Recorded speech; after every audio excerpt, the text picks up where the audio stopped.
Bueno, comenzaremos esta reflexión, un corazón de carne. Vamos a pedirle al Espíritu Santo su palabra. Y les voy a leer del Evangelio según San Marcos en el capítulo 7, desde el versículo 14. La doctrina sobre lo puro y lo impuro. Llamó otra vez a la gente y les dijo: oídme todos y entended.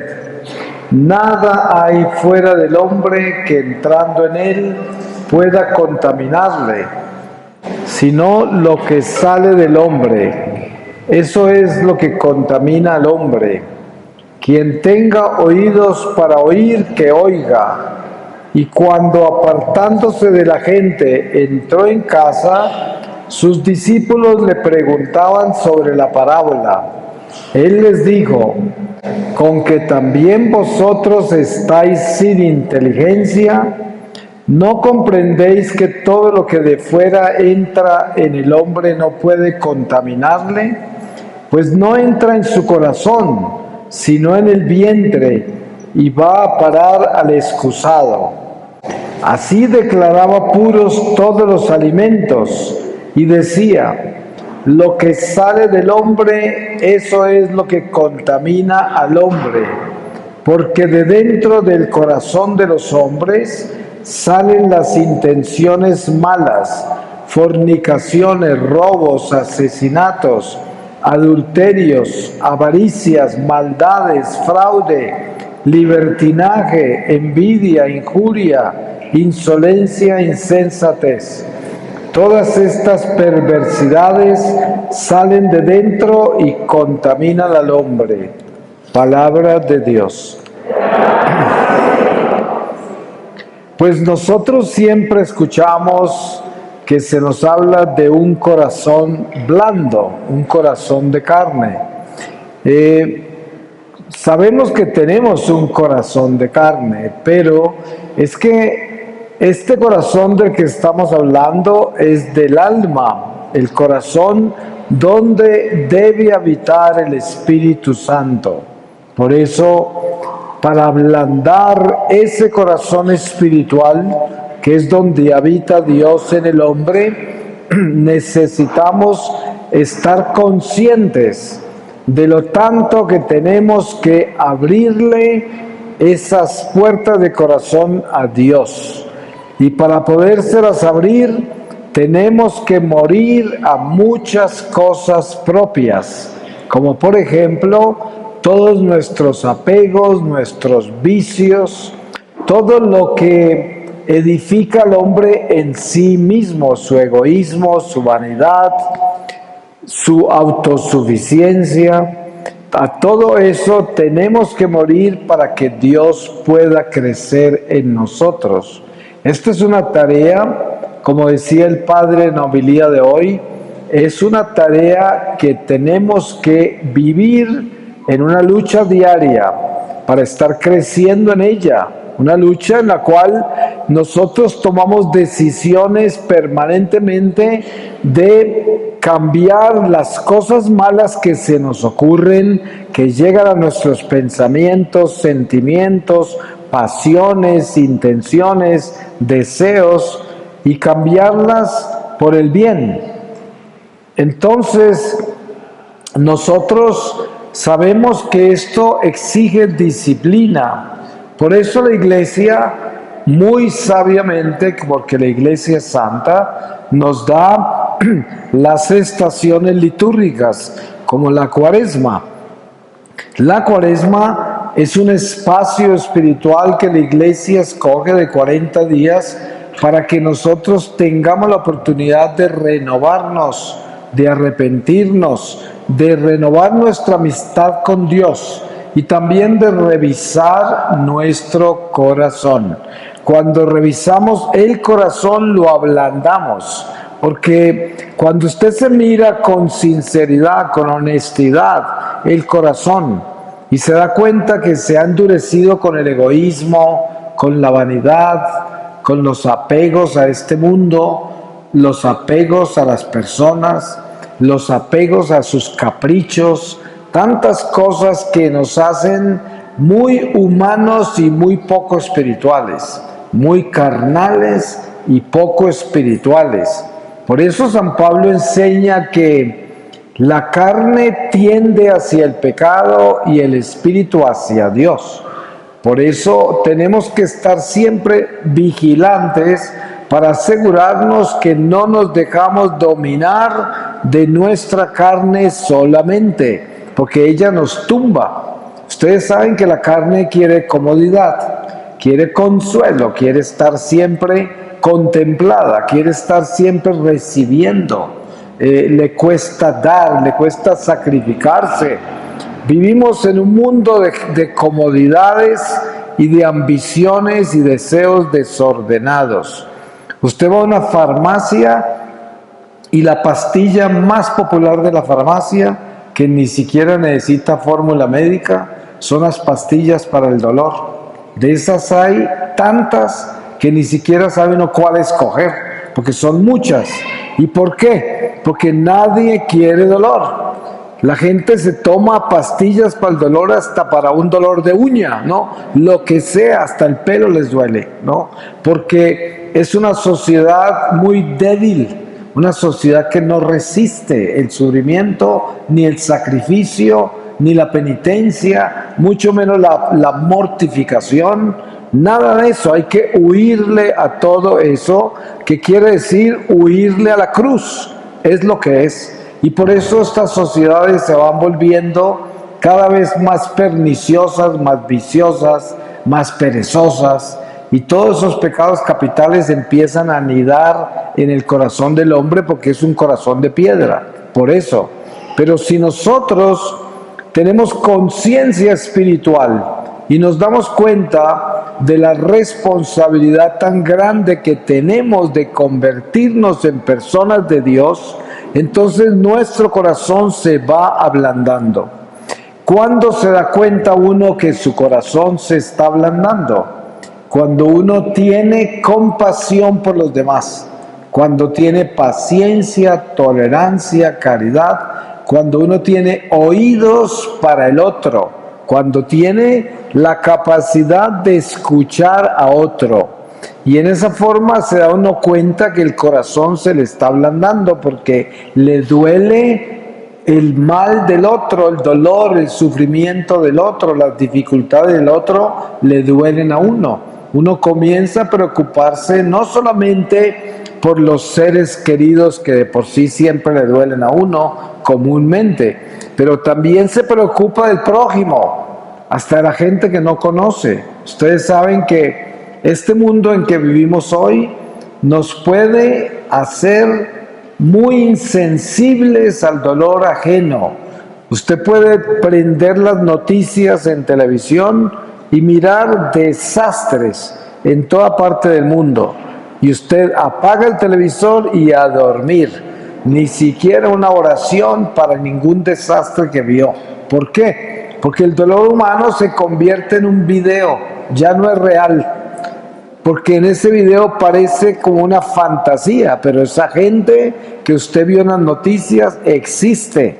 Esa gente en la tragedia que usted vio sufrió. Esa gente necesita su oración, esa gente necesita apoyo, compañía, así sea espiritual nada más, porque muchas veces no podremos ir a Turquía y a Siria a ayudar a la gente que quedó debajo de los escombros, pero sí podemos orar por las almas que padecieron allá y todos los que quedaron sufriendo sin techo, sin comida, sin familia, los huérfanos. Todo esto es parte de un corazón que comienza a ablandarse, un corazón que tiene sentimientos para el dolor ajeno. Ahí es cuando uno se da cuenta que se le está ablandando. Normalmente cuando a una persona le cuesta ayudarle a otro, le cuesta servir, dar, es porque el corazón lo tiene como una piedra. Eso es lo que pasa. Por eso no puede amar, y no tiene paciencia ni tolerancia. Una persona con un corazón endurecido es como una piedra para todo. no tiene compasión, no tiene amor y no le importa a nadie. Simplemente solo le importa a sí mismo. De pronto le duelen un poco los que están ahí cerca, los hijos o esposo o esposa o sus benefactores, que le conviene, pero el resto nadie le importa. Y esto es demasiado delicado, porque donde uno se muera con un corazón de piedra, ustedes se pueden imaginar el peligro, porque en el momento en que el alma está saliendo del cuerpo, en ese momento se define el alma eternamente. Si una persona muere con un corazón de piedra, al salir el alma del cuerpo no resiste el amor de Dios. Ustedes escucharon el testimonio que yo les di de mi experiencia mística, que yo estaba en pecado mortal por tantos años y no resistía ni la voz del Señor. Me quemaba. Y hay personas que se condenan porque no resisten a Dios, huyen a la luz, se entregan a la oscuridad y se separan eternamente de Dios porque no resisten el amor. Y yo no sé si alguno de ustedes acá presente ha conocido alguna vez a una persona que no tiene amor, nada de amor. Yo he conocido, cuando yo estuve secuestrado en la selva, estos guerrilleros que me tenían a mí no tenían una gota de amor ni compasión. Los vi cómo mataban la gente, mataban los animales, se mataban entre ellos, sin ningún amor. Yo nunca antes había conocido gente así, pero las hay. Hay mucha gente en el mundo que no tiene amor y que no le importa nadie, absolutamente nadie. Y si esa gente no cambia y no se convierte antes de morir, se condena. ¿Se pueden imaginar? Y así hay mucha gente en el mundo. ¿Qué hace al hombre que se le endurezca el corazón? Muchas cosas. Entre esas, el materialismo, el amor por las cosas materiales.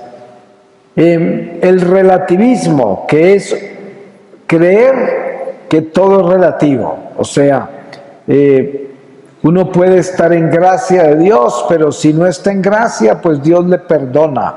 Entonces, como relativo todo. Entonces, está bien estar en gracia, pero está bien estar en pecado también. Ayudo a la gente, pero si no la ayudo no importa. O sea, todo da lo mismo, todo es relativo. Ese es un peligro muy grande, vivir así, pensar así.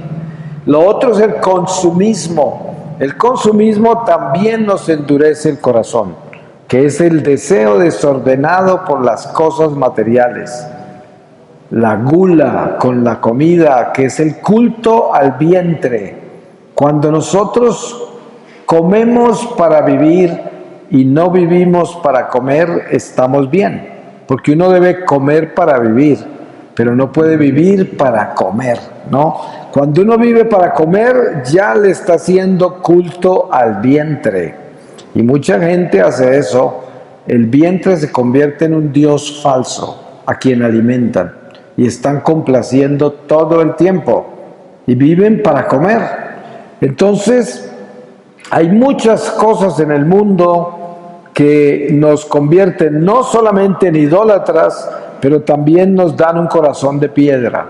Y por eso hay que tener esa conciencia clara de qué es lo que no debemos hacer para que podamos ser personas espirituales, personas de Dios, gente que tiene amor en el corazón, porque precisamente nosotros sobrevivimos en el amor de Dios. De lo contrario, nos secamos y al final de esta vida nos condenamos. Ustedes saben, la comparación que yo les puedo dar es esta. Usted saca un pescado del agua y se muere, claro, porque está fuera de su elemento. Pero cuando el pescado está en el pescado no sabe que está en el agua.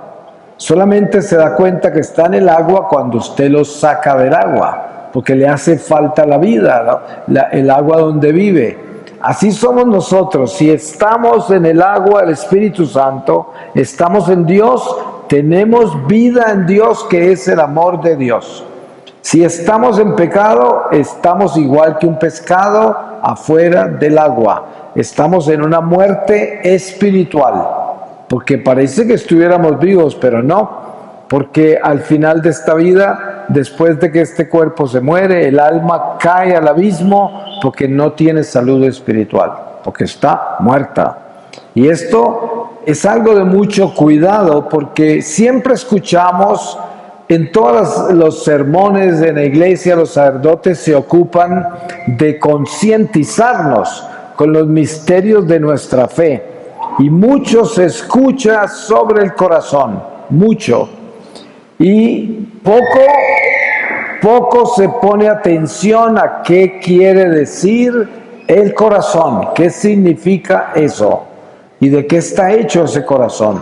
Como les decía antes, cuando se habla en términos espirituales, dentro de la misma teología de la iglesia, en el evangelio mismo, y se utiliza la palabra corazón, no es este corazón que está acá bombeando sangre, no, es el corazón del alma, que es donde está Dios, donde están los sentimientos, donde está todo de lo que hablaba la palabra que les leí cuando Jesús decía, lo que daña al hombre no es lo que sale, no es lo que entra en él, porque lo que entra en él termina en el excusado. Lo que daña al hombre es lo que sale de su corazón. ¿Pero de qué corazón está hablando? Pues de ese corazón del alma, que es donde se fragua el bien y el mal. Entonces, uno debe tener un cuidado enorme para cuidar su vida interior. Ustedes saben que como nosotros nacimos en este mundo material, estamos enfocados hacia lo externo y estamos inicialmente totalmente seducidos y atraídos por lo externo, porque es lo más asequible a nosotros. Pero a medida que uno va descubriendo a Dios, a medida que le van enseñando de Dios, a medida que uno se interesa en adentrarse más en Dios, se va volviendo más interno, menos externo, y ya comienza a alimentar el corazón.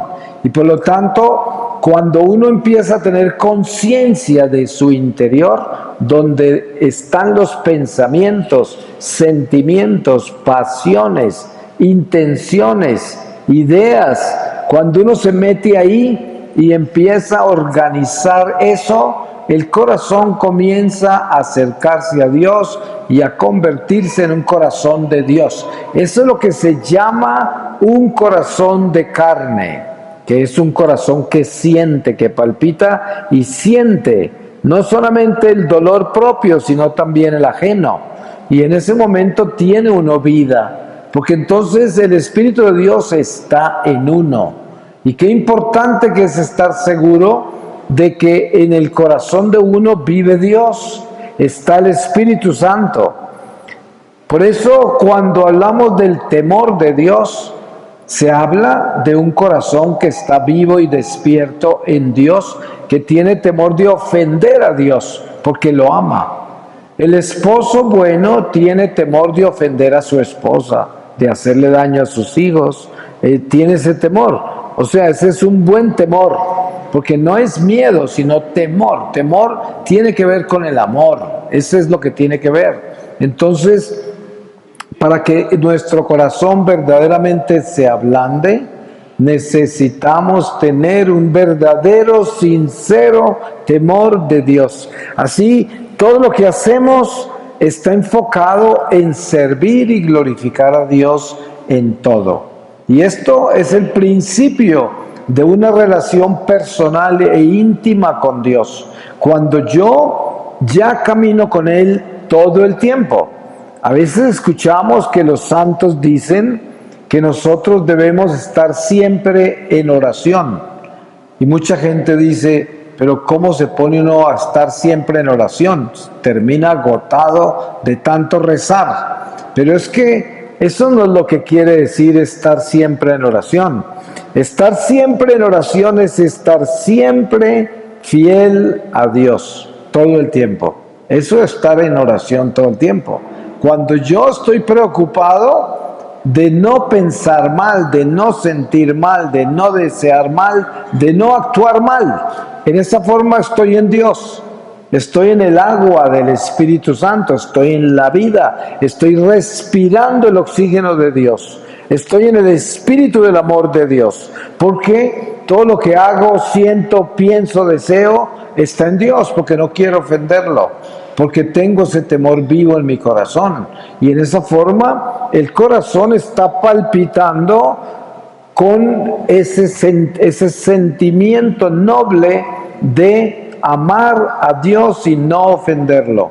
Y al pensar así, pues nunca podrá uno ofender tampoco al prójimo, porque si está amando a Dios, si está amando y está asegurándose de no ofenderlo, inmediatamente está haciendo todo bien con el prójimo. Por eso Jesús concluyó los 10 mandamientos en 2. Amar a Dios sobre todas las cosas y al prójimo como a nosotros mismos.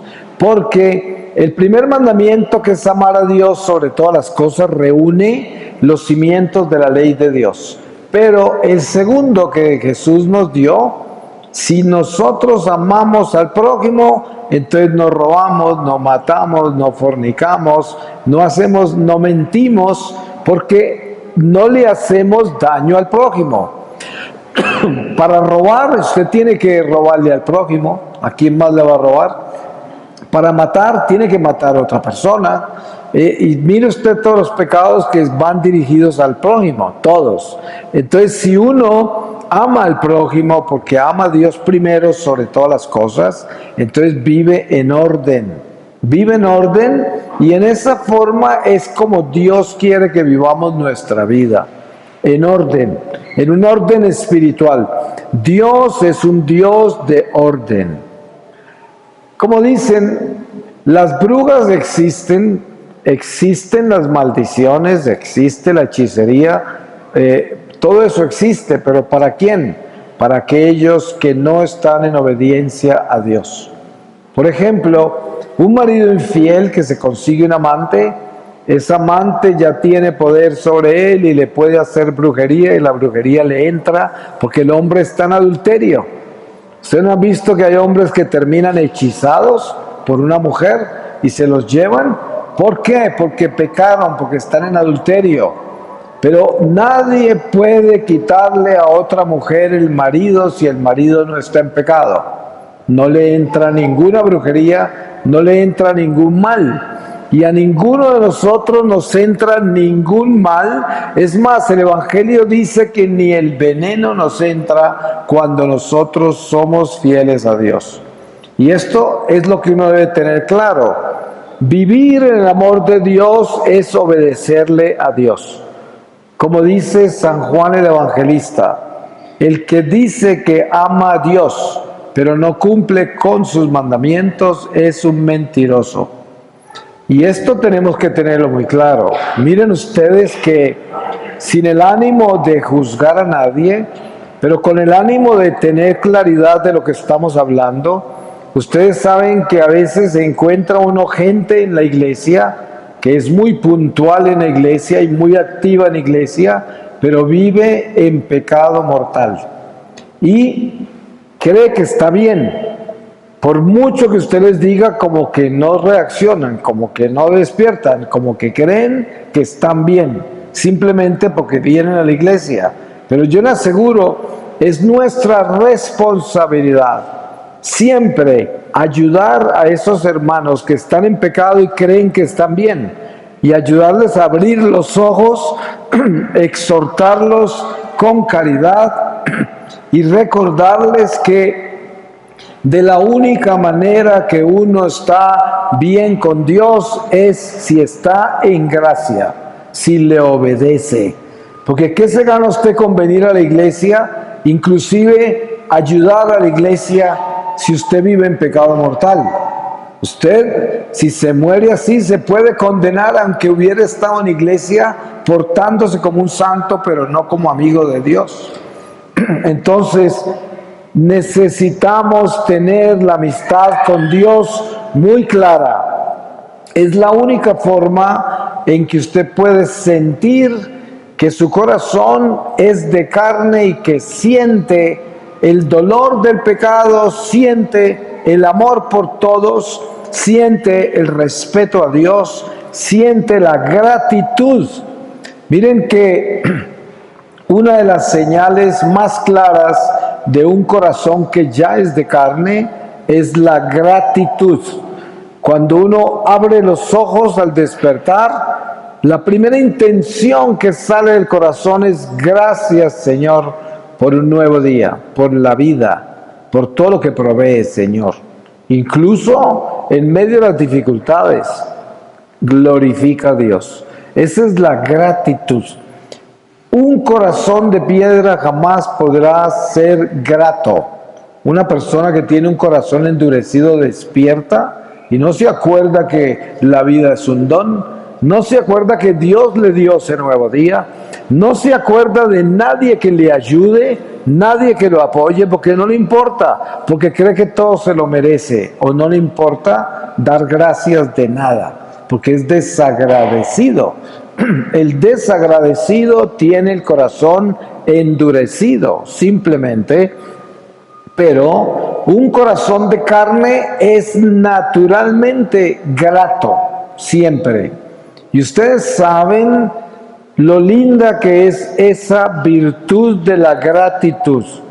Una persona grata es una persona muy agradable, es una persona confiable, es una persona que nos consuela, nos da compañía y esperanza.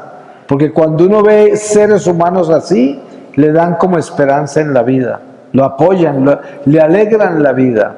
Y ya en medio de las dificultades que uno vive, esas virtudes brillan en el camino, en esta oscuridad. Y es importante reconocer estas virtudes para que uno las abrace también y crezca en ellas. A veces una simple sonrisa nos alivia. ¿Cuántas veces va uno por la calle medio abatido por la vida y de pronto la sonrisa pasajera de un extraño le da a uno fuerza y lo deja con entusiasmo y con esperanza cuando uno iba mal? Y uno ni siquiera volverá a ver a esa persona nunca, y esa persona pasó como un rayo por el lado de uno sonriendo, una sonrisa de amor.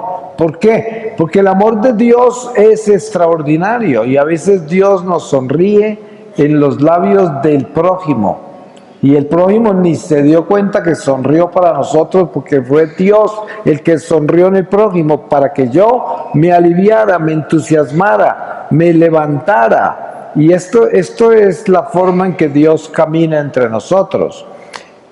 Una de las gracias más grandes que recibimos nosotros cuando tenemos un corazón abierto a Dios es que comenzamos a ver a Dios en todo.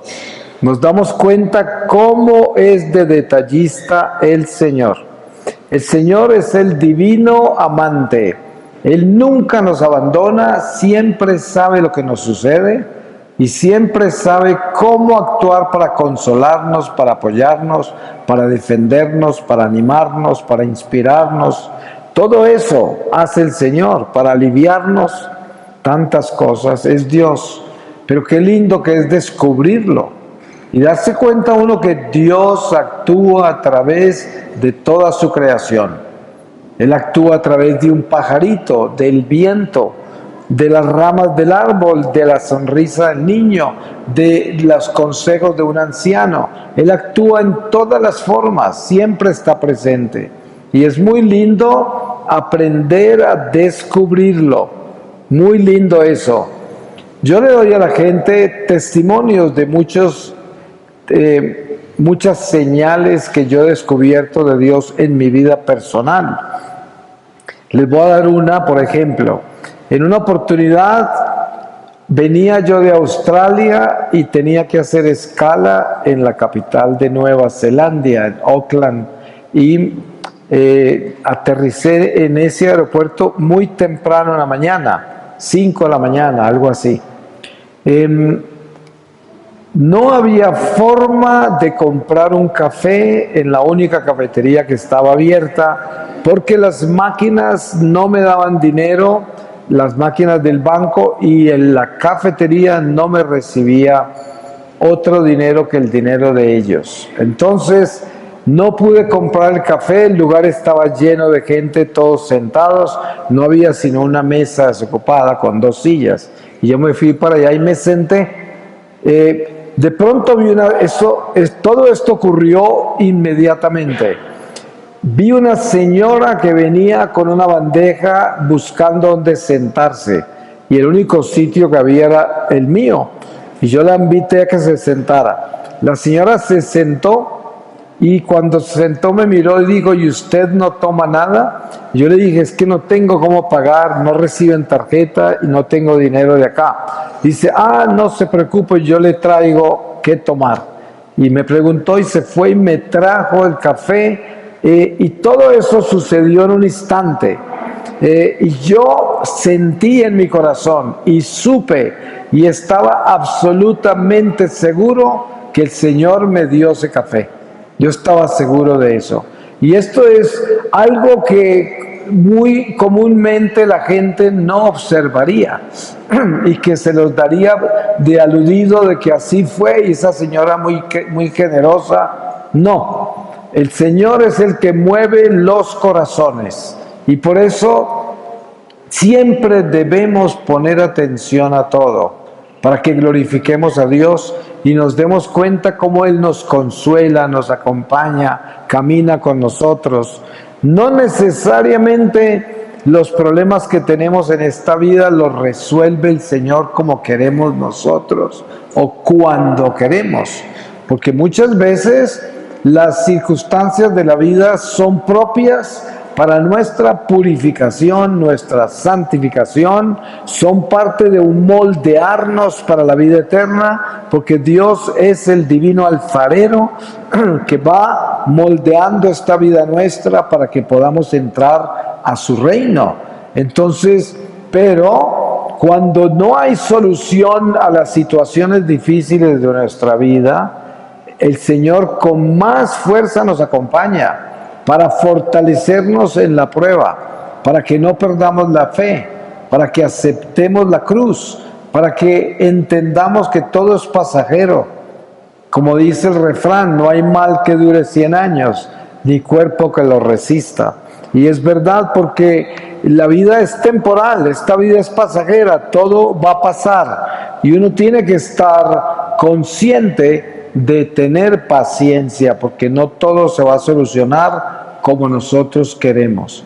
Y muchas veces, gran parte de las cosas malas que nos suceden son consecuencia de nuestras malas decisiones o de nuestro pecado. Y con más razón sí que tenemos que tener paciencia, porque si estamos pagando consecuencias, pues hay que pagarlas, ¿no? Y no hay nada que hacer. Y otras veces, como les dije antes sobre la prueba que vivió San Pedro, es que Dios permite que seamos probados para fortalecernos, y porque en esa forma nos purifica.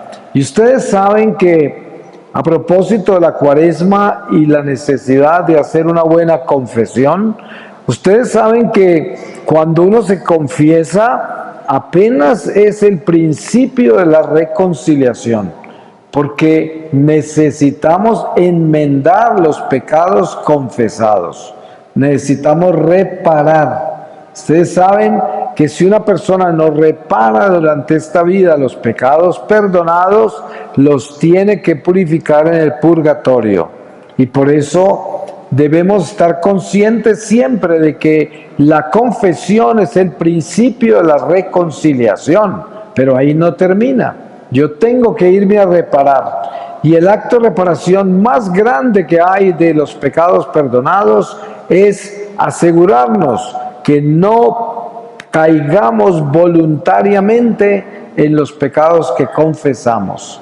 Más vale que caigamos en medio de una batalla contra las tentaciones, porque obviamente que no todas las batallas nos las vamos a ganar, y por eso Jesús nos dejó el sacramento de la confesión, porque nos conoce y conoce la batalla espiritual en que estamos contra nuestras propias debilidades, contra el mal, contra el mundo, todo lo que nos ataca y nuestros enemigos.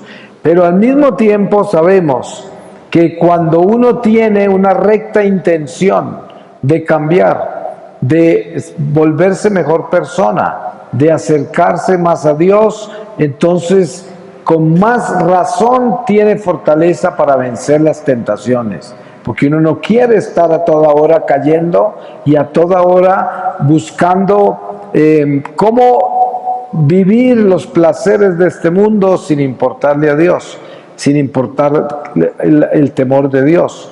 Entonces es importante que uno tenga claridad sobre la intención del corazón, porque en esa forma repara. Ahora, el apóstol dice, la forma más rápida de reparar pecados, de los pecados perdonados, es llevándole a Dios a la gente. Usted quiere reparar pecados bien rápido, asegúrese de llevarle a Dios a la gente. Muchas veces uno le lleva a Dios a la gente sin necesidad de decirles nada. Les voy a dar un ejemplo. Cuando usted está en un restaurante y le sirven su comida, normalmente en los restaurantes hay otras personas comiendo, ¿no? Y a veces hay muchas personas comiendo, depende del restaurante. Pero esa es una gran oportunidad. Si usted bendice los alimentos públicamente, primero está testificando su fe. Segundo, le está bendiciendo en ese lugar todos los alimentos a los que no los bendicen, a los que no quieren o no saben. O sea, esa bendición suya se vuelve sacerdotal, porque nosotros por el bautismo somos sacerdotes, profetas y reyes. Y en un caso como eso, usted ejercita su don sacerdotal al bendecir sus alimentos y bendecir todos los alimentos que hay en ese restaurante. Entonces, ese es un medio de reparación, porque usted le está llevando a Dios a la gente. Los que son católicos y han sido bautizados, pero están alejados de Dios, cuando usted bendice los alimentos, les recuerda su fe, les recuerda.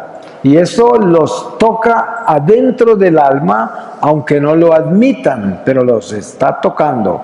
Y esto es una forma de entender cuáles son los medios más efectivos de reparación. Y esos son llevarle a Dios a la gente.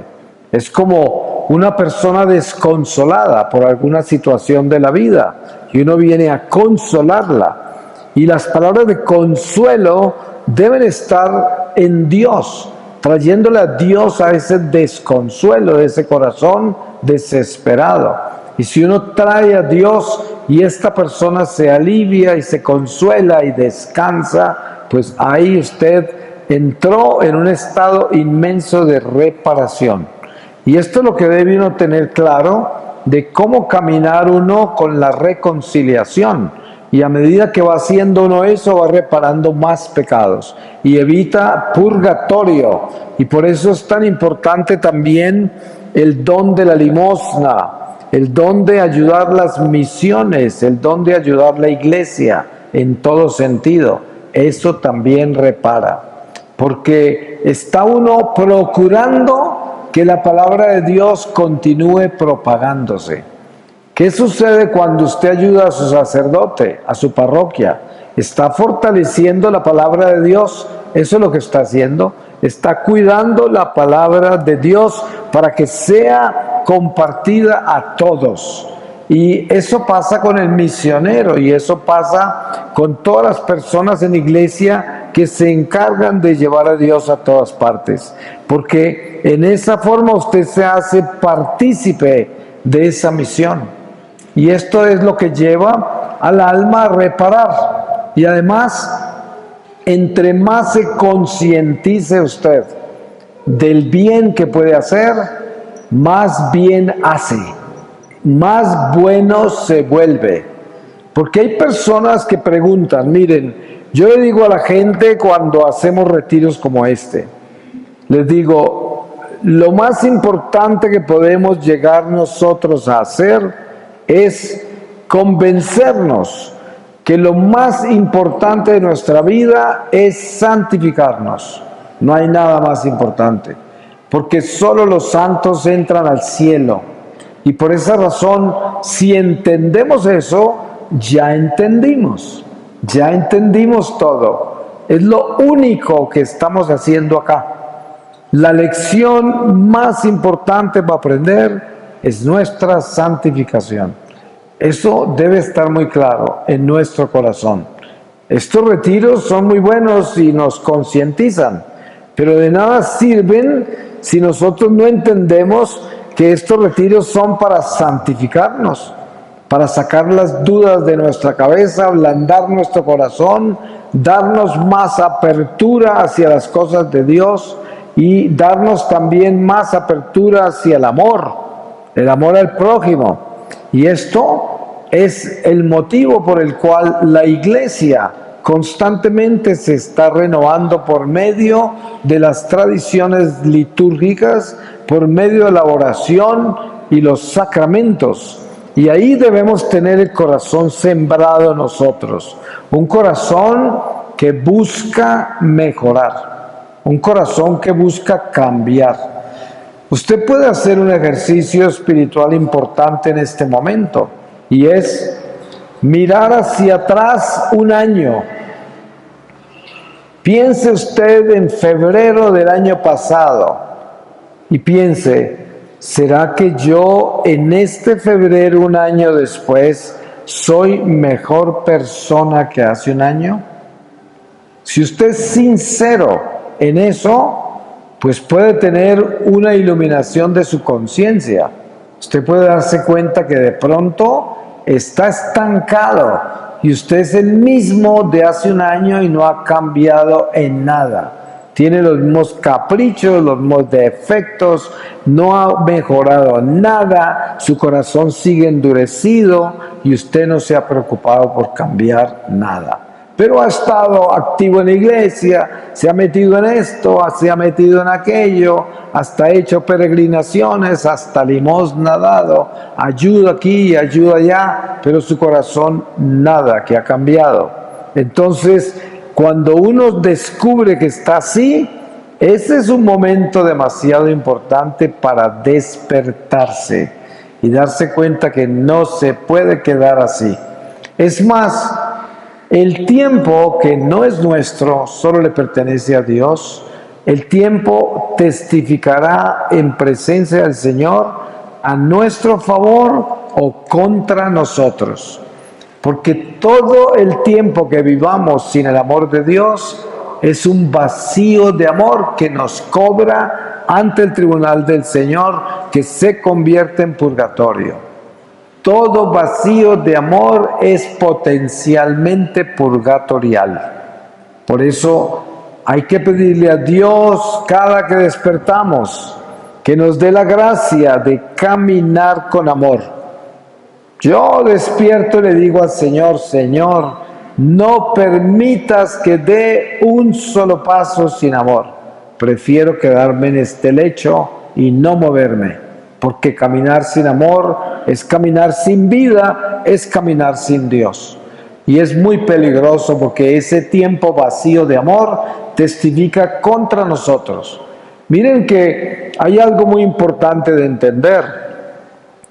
Todo lo que aprendemos de Dios testifica al final de esta vida a favor nuestro o contra nosotros.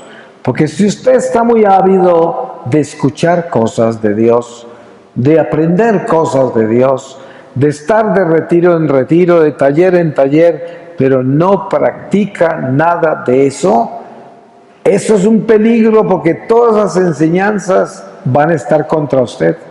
Porque ¿para qué aprendió? ¿Para qué estudió? ¿Para qué hizo el retiro? ¿Para qué hizo todo lo que hizo? si nada de eso lo cambió. Entonces, hay que tener mucho cuidado con todo lo que hacemos con relación a Dios, porque Dios es un Dios de orden, perfectamente de orden, y toda nuestra vida está presente ante Dios, cada instante está presente ante Dios. Ustedes saben que San Juan el Evangelista en el libro del Apocalipsis nos habla del libro de la vida que se abre. Precisamente el sacramento de la confesión es una de las gracias más enormes que hemos recibido, porque el sacramento de la confesión, con una confesión bien hecha, limpia nuestro libro de la vida. ¿Se pueden imaginar el don que eso es? Por eso hay que aprender a conocer todas estas herramientas y armas que Dios nos ha dado para defendernos de nosotros mismos, del mundo del demonio. Y todo esto es vital de tenerlo claro. Voy a terminar con una lectura de la palabra y les leo a ustedes de la epístola a los Efesios, en el capítulo 2, desde el versículo 1. La salvación en Cristo, don gratuito. Y a vosotros que estabais muertos en vuestros delitos y pecados, en los cuales vivisteis en otro tiempo según el proceder de este mundo, según el príncipe del imperio del aire, el espíritu que actúa en los rebeldes. Entre ellos vivíamos también todos nosotros en otro tiempo, en medio de las concupiscencias de nuestra carne, siguiendo las apetencias de la carne y de los malos pensamientos destinados por naturaleza, como los demás, a la ira. Pero Dios, rico en misericordia, por el grande amor con que nos amó, estando muertos a causa de nuestros delitos, nos vivificó juntamente con Cristo. Por gracia habéis sido salvados, y con Él nos resucitó y nos hizo sentar en los cielos en Cristo Jesús, a fin de mostrar en los siglos venideros la sobreabundante riqueza de su gracia, por su bondad para con nosotros en Cristo Jesús.